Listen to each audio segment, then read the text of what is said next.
I'd rather create something that others criticize than create nothing and criticize others. If you have high quality product behind the bar, it's like weapon. It's not about the figures. It's about who those figures are. The Hospopreneurs Podcast. I'm going to drink this beer. Yeah, let's crack them. With James Henderson.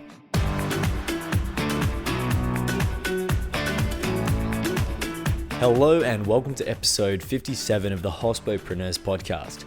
After recently starting as the Asia-Pacfiic brand ambassador for Bruichladdich and The Botanist, one of only two gins made on Islay, Chloe Wood had a short trip to Australia where we caught up with her and opened up a broad conversation on topics like how to bottle where you're from and tell that story, some of the cultural differences Chloe's seen across the Asia-Pacific region and how to deal with them, and more broadly permeating through the passion of Islay and its people. There's a bit of background noise in this one, but we do our best to compensate. Grab a pen and enjoy.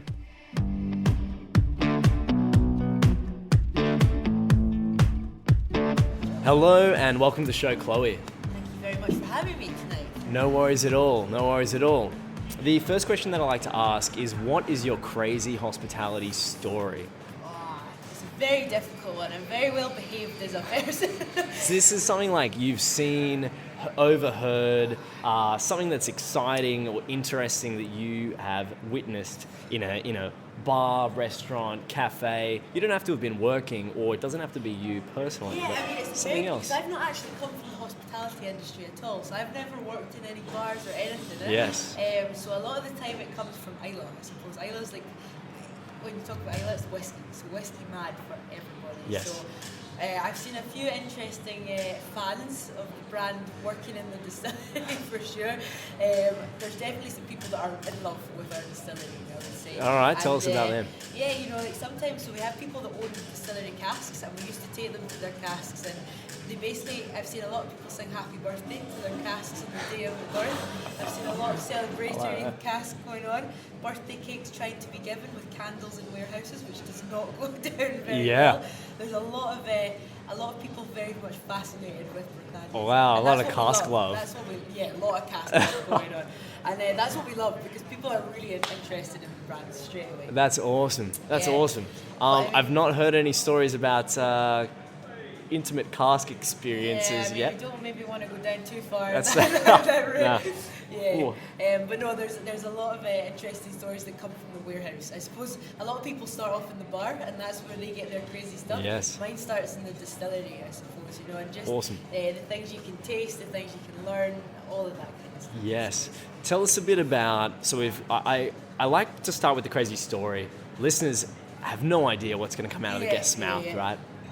After that, though, I really want to delve into why you do what you do. Yeah. So on a super macro, full-scale level, over your long-term why. Yeah. What is it? Why do you do what you do? In my current role at the moment. In your career. Yeah, so I think, like, for me, it's a lot more than just another job about how do we bring a brand to somebody. It's not even about bringing a brand to the public now. It's about how do we bring where I'm from to people, to give them that sense of place and that sense of home, really. Mm-hmm. So right now, as we said, brand ambassador for Asia-Pacfiic.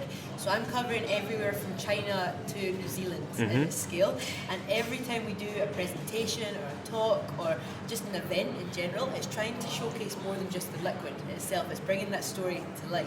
And when you bring that story to life, people have that connection with it. And I think that's what's really exciting, is that you can have a brand, but it goes past that. You can really bring Islay, the place, the island, the people into the story and bring it to people. So when they drink it, it's a lot more than just a drink. It's more of a storytelling type of situation. Yeah. And on a personal level, so that's the like That's your business, how yeah. you combine your why with the brand. But Yeah. on a more personal level, Yeah. what is it that really inspires you about the industry, about you? Not just even let's go wider than that. Yeah. Not just the industry, but what really inspires you? Yeah, just I suppose the sense of place. That for me, like if you ever go to Islay, it's a very small island. It's very traditional, and I've moved to Singapore. So now when people are like, "Oh, where'd you come from?" When you say Islay, they're like, "Oh my God, the other side of the world." It's literally the furthest point.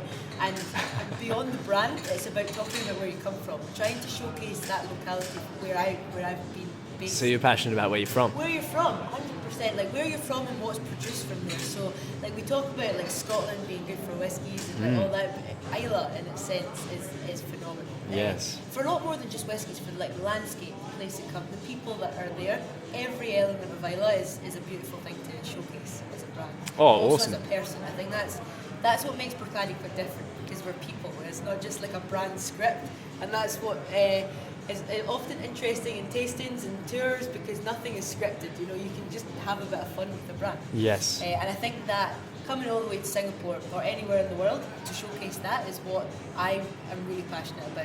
Sharing Yes. a little bit of Islay love around Yes. the world. Yeah. So we mentioned it in the intro, Yeah. but tell us about your role now. What is it that you do? It's just a lot of fun. A lot of fun is my role. I'm very Fun lucky, ambassador. lucky to be in the role I'm in. It's a phenomenal job, I think, for anybody, especially at my age, at 24. You know, to have this opportunity is massive. But to put it down on paper, to summarise it, I suppose, Asia-Pacific brand ambassador, covering that China to New Zealand space, education and engagement all over. Through tasting, through trainings, through activations, through bars, through restaurants, literally the whole of the hospitality industry we're trying to talk to. And that's mainly for education, to showcase why Bruichladdich is a little bit different as a brand, and also The Botanist as well. Yes. So education, engagement, but also brand development. How do we bring the brand to this side of the world and make it relatable to, you know, every kind of style of people? Yes. And I think people are really picking up on we're quite different as a distillery. So we've had a few brand ambassadors on the show. What makes a global brand ambassador role different to a region, like a local or national even brand ambassador? I think What sort of struggles do you have that are different? Yeah, I think when it's local, you know, sometimes people, even in our company, local, you've often got people that have been brought up in that industry. So you know, in Canada, we've got Canadians that have lived there their whole life, and they know the culture, they know the style. I think when you go global, you have to deal with more than just the brand. There's a lot of cultures, a lot of religions, lots of different styles of drinkers. There's so many different elements that comes into, even in Asia-Pacific, from China to where we are today, so from Beijing to Brisbane. Yes. You're going to have so many different styles of drinks, of drinkers, of people, what people really like to enjoy. Yes. So that's trying to tap in, I suppose, to speak, where you can fit in, you know, and how people that maybe don't necessarily know the brand or not necessarily think they would get on well with it, how to show them that it is accessible to anyone. What are some of those cultural differences between countries, say between somewhere in Asia or like China compared to even Singapore? Yeah. So there'd be even Asian differences as well. 100%. Every culture, every religion, every race is very much different. Yeah. And I would say a lot of the thing is how they've been brought up to drink. You know, Yes. so even the style of drinking. Like sometimes. Like in northern countries within this region, a lot of the time it's quicker drinking, you know, so like something that's easy to drink, something that's less ABV, quite fruity, quite soft almost. Yes. And then sometimes also within that region you get people that want this more intense whiskey, or you want more story or provenance behind that whiskey in general. But everywhere you go is different. And before I got this job, I was often told that every country would be different, as we all know. But it's not even the country, it's the city within each country that you see different trends or different drinks being drank and how they're drank as well. Yes. So I think... What are some of those differences that you've seen? Just some examples. Yeah, so like, you know, like out in here in Australia, it's quite common, like in Scotland, to have like your beer and your whiskey together. Like, that's super common, and I love that, to be honest. Coming from Scotland, I think that's... Well, that's a great way to be honest with you. But you know, like up in even in Singapore, sitting with one whiskey and just really enjoying it and taking your time with it. And then you go to Japan, and Japan's really interested in the finer details of things. You know, like pH levels, temperatures. You know, everything that comes into it is a part of their kind of culture as well. So every presentation we do.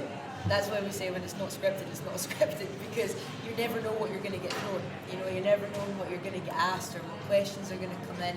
Everything's different. Yes. Yeah. What's some of the best questions you've been asked, or a couple of really good questions? I remember we did this presentation in Japan, which went fantastic. It was about 2 hours of a sit-down tasting, which went great. And the question I couldn't answer at the end, I had to ask what do you call them, quality control in the distillery to find this out, who had then to go and find out as well.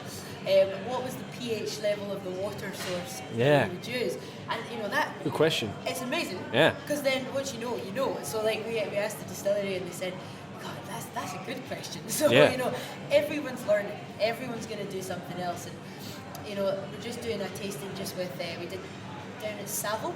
23 bartenders just showed up for that. And, it was originally intended a 40-minute tasting, and 2.5 hours later, we eventually called it time. And I think that excitement is there. People are there to learn. From bartenders to home drinkers to consumers or any. When you do a presentation, you have to be ready to expect the unexpected. Absolutely. You would say. Absolutely. But we're a very close-knit team. So if there's anything that I don't know or anything the brand managers don't know out here, then we can just message the boys at the distillery or the girls and just say, can you give us the answer? It's that small of a distillery that we're still able to do stuff like that. Yes. You mentioned there before that your why is around spreading your love of the region that you're from, where you're from, to the world now. You're able to do that, facilitated by the brand. How do you do that? How do you go about sharing that love of the region? Yeah, I think people always love that story behind products, whether it be alcohol, food, or where cars are crafted. Any industry has a story, but I think with Bruichladdich it's a real story, like this, the way in which we tell it isn't just this is your script, on you go again. It's you can add your own stories in, you can add where you've grown up. And I think when you talk about Islay, there's a lot more beyond the whiskey about why we create whiskey on Islay, so every presentation, it's not just about adding in these facts and these figures and distillation times. It's about who created it, like bringing in the people, So Bruichladdich itself is very focused on people and place and provenance, So all about where things come from. 100% Scottish. Bringing people almost inside the distillery is my job, because we know to get to Islay from Australia, it's about 24 hours of flying.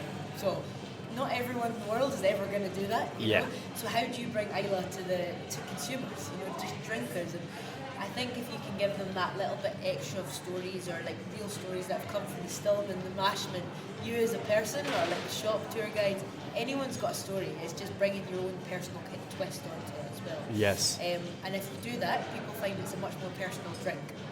They can associate to it a little bit better. So how do you go about telling that story? So it's just like sometimes, like when you do like trainings, a lot of the time it's presentation based, but I think removing that presentation, removing that PowerPoint, and just having your whiskey there and just chatting people through the whiskey, how it was created, and just bringing again your own element to it as well.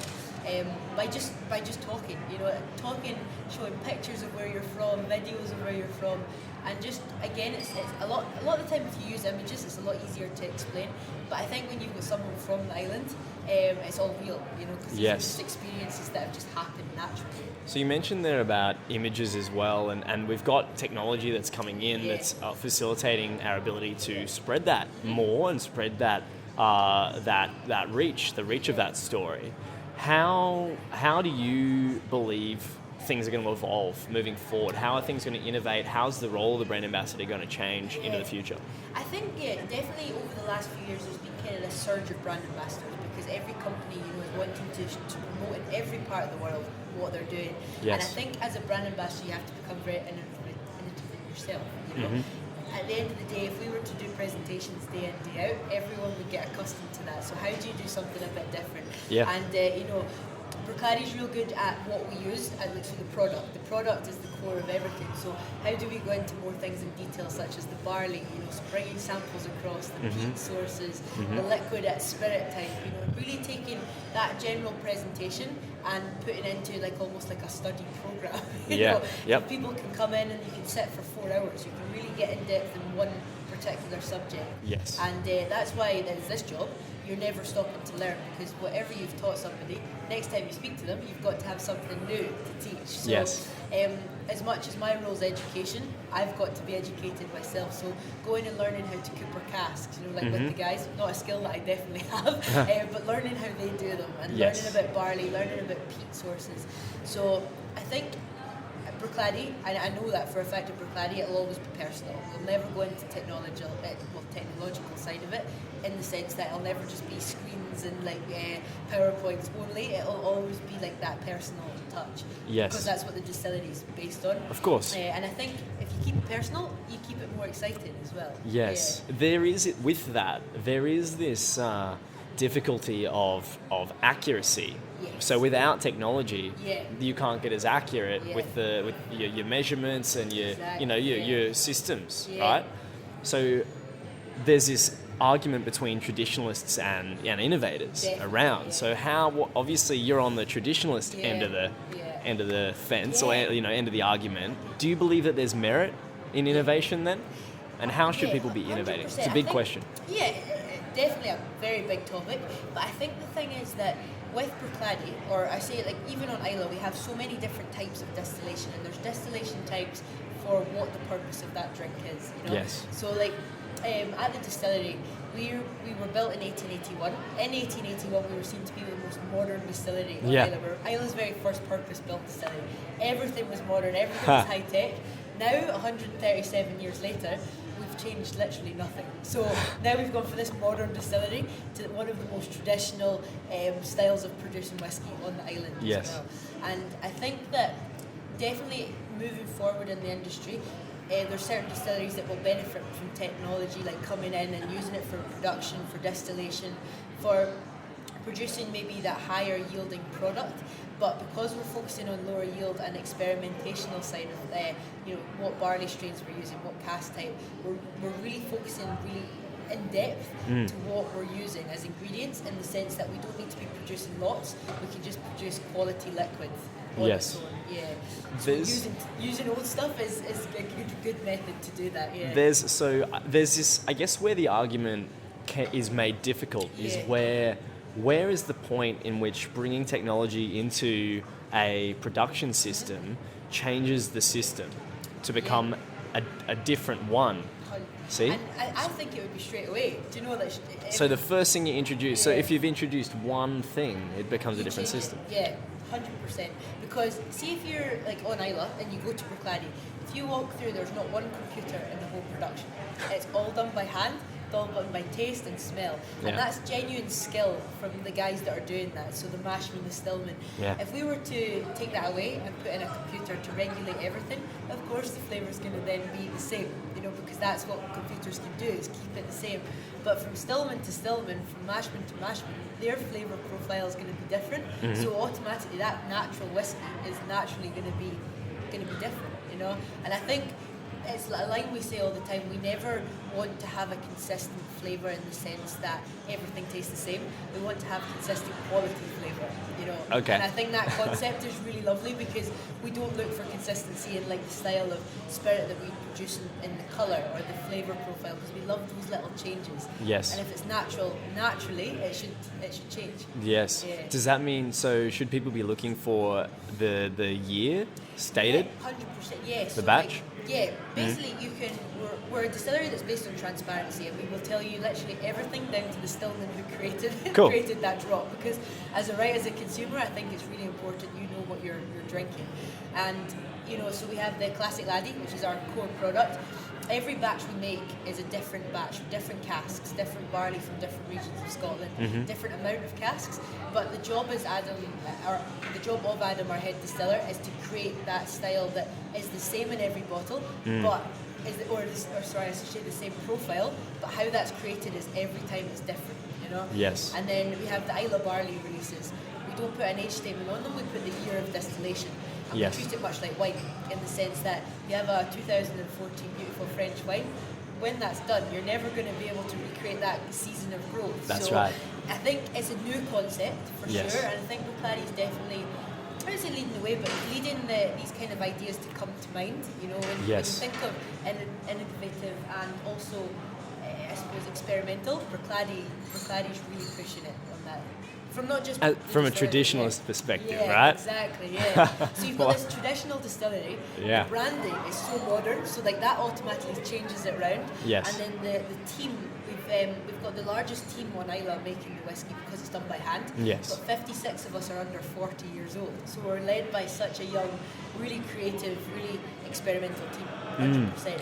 What about other innovations? So we focused a lot on the technical side, the Yeah, technical innovations. yeah. What about marketing innovations and the front end and what people see? So how is that brand ambassador role going to evolve? Or how, not just the brand ambassador role, but how is the role of marketing a brand in the hospitality industry going to change moving forward? Yeah, I think, again, it's a big question because at the end of the day, every brand has to be on point with their branding and bottom line. I think Bruichladdich been pretty true to their words since the restart in 2001, in the sense that our branding is very modern. So Yes. it's very out there in the whiskey world. So Yes. like the classic laddie bottle is aqua blue. Yep. You know, in the whiskey world, you know, you see your greens, your browns, your black Yes. bottles, you know. And I think you've got to be out there. You've got to be showcasing a different style. And not everyone does it because they don't need to, but Bruichladdich, in the sense that we're progressive. Yes. We're always wanting to challenge what the conventions of normal whiskey is. Yes. So away from, like, if we step away from your brand, Yeah. you know, thinking on a more general perspective across the industry, are you suggesting that brands should go out and have fluoro-coloured bottles in, you know, on the back bar? Like, what is the future around that? What do you see? Everybody's got a very different style. I think it's very difficult because whiskey is one category of a massive category of alcohol industries. I mean, it's a very different one because every industry is looking to do something different, and it's their own personal take. So I'm not the one to comment on what their branding is showcasing their distillery. So it's very difficult to comment on. It doesn't. You don't have to comment on anyone specifically, of course. Yeah. But Like, what do you see? Yeah, I think in general, like, brands are becoming more creative because there's more and more brands coming to the industry. If we take Bruichladdich aside, we've always stayed true to us, you know. But I think there's a lot more experimentation going on with the marketing of products because there's a lot more competition out there now. Yes. You see some very interesting designs coming in, different styles of bottles, labels, like the marketing design behind it. People need to be on point for a lot of these things, you know. So what sort of changes do you want to see take place then? Do I personally? Yeah. Well, I think again, if you keep, like, for Bruichladdich, it's very different because we don't follow what other people do. You know, we do our own thing from start to finish. We are very much an independent independent way that we work. So what other people do, in a sense, won't really push what we do as a company. What do you want to see more of, or where are your... I'll step into that question by asking, what struggles do you have in your role? Okay.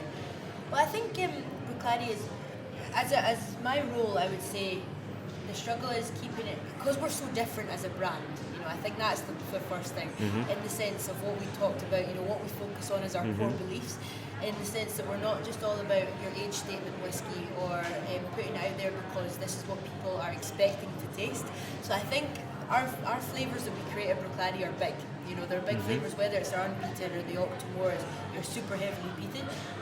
I mean, we're showcasing a very different style of Islay single malt every time we do a new release. So every time we do a presentation, we expect people to be kind of blown away and kind of taken aback by how many subtle changes can make such a big difference. Yes. So I would say that's it's not a struggle because it's a fantastic thing. You know, Yes. a fantastic thing that we can change one element of the production and we get such a different profile change of whiskey. Yes. And what about The Botanist as well? Like, So yeah, The Botanist is, I mean, I don't really know where to start. The Botanist story, you could talk about for hours and hours about how it all kind of came apart and came together as well.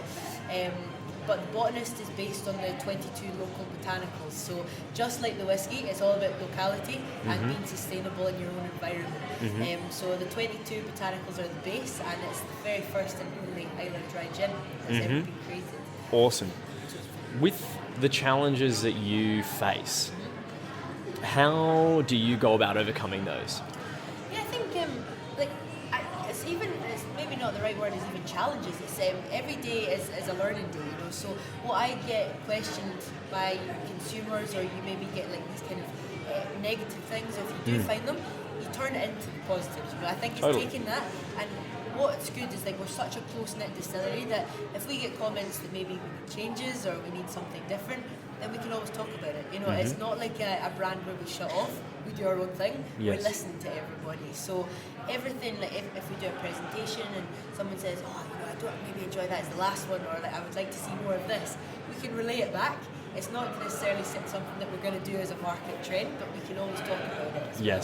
So it's just being I suppose communication is one of the most important things. Yes. So like even being out here in Asia-Pacific, every time we go to a new market or we do a new visit, it's writing down a whole list of what happened, if it's positive, if it was negative, if anything that we learn, we relate back to the brand team on Islay. Yes. So that information is vital to improving. So sort of like recon. Yeah. You've got to go do recon in new areas. Market, yeah. I am the army force behind it. That's right. Behind Bruichladdich. Yeah, Sole army Asia-Pacific. force. Yeah. Yeah. I feel like we might need to get a bit bigger on our side if we're covering Asia Pacific. But yeah, it's lovely, you know, because we do our own thing and we know we're different. So we know that there's not going to be that maybe sense of traditional style whiskey, but we can keep that tradition from the actual production. Yes, yes. What sort of flexibility do you have around the way you get to market the brand? So it's pretty flexible, to be honest with you. Obviously, when we're launching a brand, we have the brand images, we have the brand messages that we need to convey, but because I'm from Islay, these are naturally said anyway. So you'll take like, instead of maybe saying like what the brand message is, we'll take maybe 3 words and we'll say like these 3, then we'll go into something else. And I think that's the good thing with Bruichladdich. It's not, as we keep saying, it's not scripted, you know. So I get to put my own twist on it.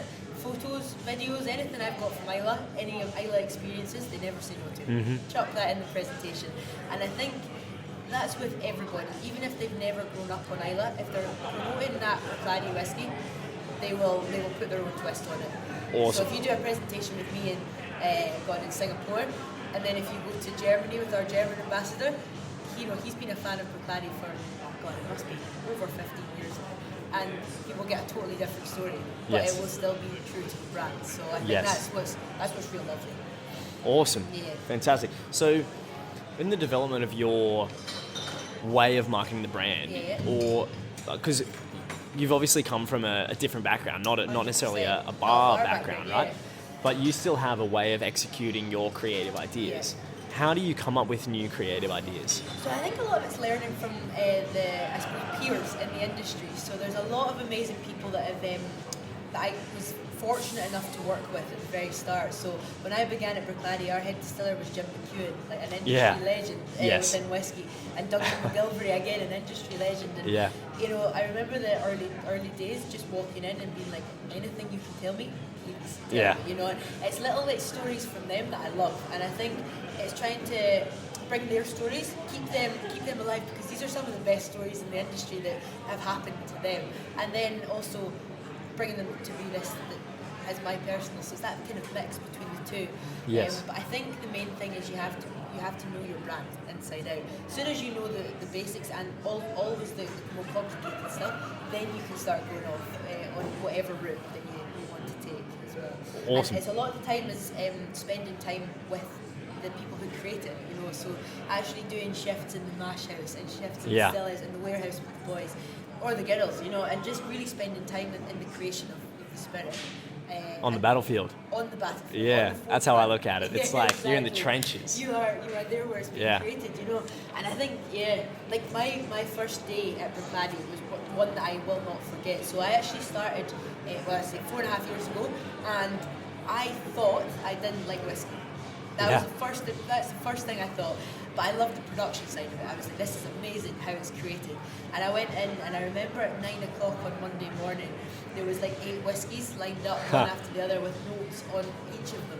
And I thought, oh God, this is going to be a big first day, you know. And we had to sit down, do the taste, the smells, and it was with Jim McEwen. So I was like, oh my God. You know, you're learning from the best. Exactly. Learning from the best, and also, you know, like, how do I do this? Because I've never really been that involved with whiskey. So I did it all wrote all the notes down. It was wonderful, Yeah. and I was so nervous to give. Like, you know, when you hand your paperwork in for school or whatever, Yeah. it's like, oh my god, I don't really want to give this across. And you know, he took them in and he said there was maybe four new starts, and he just said, "You're all right." And I was like, what do you mean we're all right? He said, "You can never be wrong in what you taste, feel, and smell out of a whiskey." And I was like, that is one of the best messages Awesome. that I've ever done. I was also very thankful at that point because I think my taste notes might have been a bit interesting. Yeah. And then later that afternoon, we went up to the warehouse with Jim, and I remember he said, you know, like, you're new to the industry, so let's give you what we can do in the warehouse. Yes. And out the back, there was this beautiful line of Chateau Yquem Octomore Spirit, and Octomore's our heaviest peated whiskey. And I'm still on day one here, and I was like, oh, I think the 8 this morning did be all right. But you know, he gave me a dram of this, and I remember it so clearly that it's still one of my favourite whiskies that I've ever tasted. And stories like that can make whiskey drinking accessible to people that maybe are new to the industry or they're new Yes. drinkers. And there's a lot, you know, even like women within whiskey, a lot of women love to drink whiskey and they just maybe aren't going to tastings as much or whatever. But someone that's been in that situation, it makes it that bit more accessible to, Yes. to just attend these things and learn. How do you think people who either have not just, let's focus on whiskey. Yep. How do you think brands should market whiskey to women? Not different to any other way. Exactly the same way? I genuinely think the same way, 100%. And I think just make it open to taste. You know, not have. And I think it's definitely benefited over the last maybe five years. It's become a lot more. It's not even they've not marketed it differently, but it's become a lot more open to that, to both genders. But I think, you know, you shouldn't market it in any other way because, you know, women and men can drink whiskey exactly the same. Totally. You know, 100%. But I love the fact that, you know, sometimes when people see that I'm doing a tasting and I'm like 24, a woman from Islay, and they go, oh, okay, that's cool, and, you know, we'll go and join in. You know, it's not an intimidating thing, it's trying to make it as a comfortable situation as any. So, Yes. Yeah. Yes. Yeah.